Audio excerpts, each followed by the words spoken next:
खिलाया के होली रंगवाइला कुचोलिया देवरन के टोली बा सबे खड़ा बा दुवरिया खोल के आई जाके वड़िया सारा रारा होली बा मौजी खिलाया के होली रंगवाइला कुचोलिया देवरन के टोली बा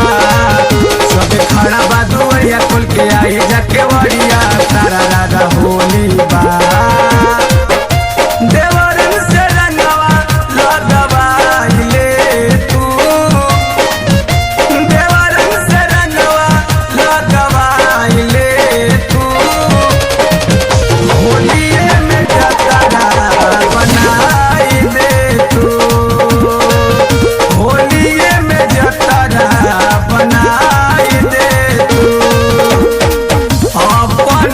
जनवा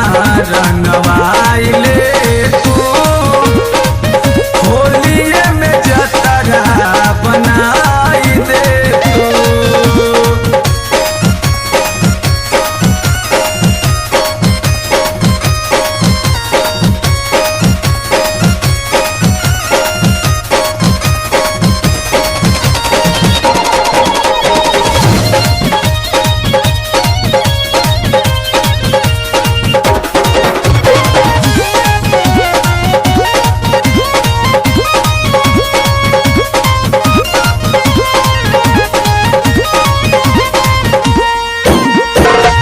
नकरा न भीतरी से आई जा तू बहरा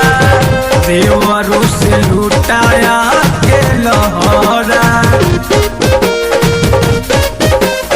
ए बौजी नकरा न भीतरी से आई जा तू बहरा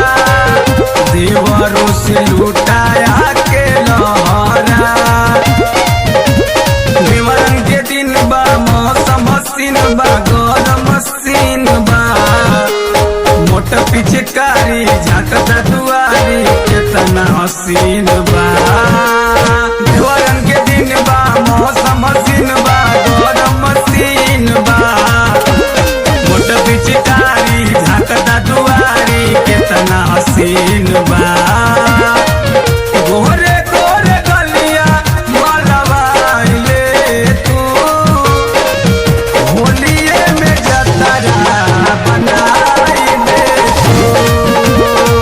अपनो खजनवा रंगवाइले तू होलिये में जतरा बनाई दे तू।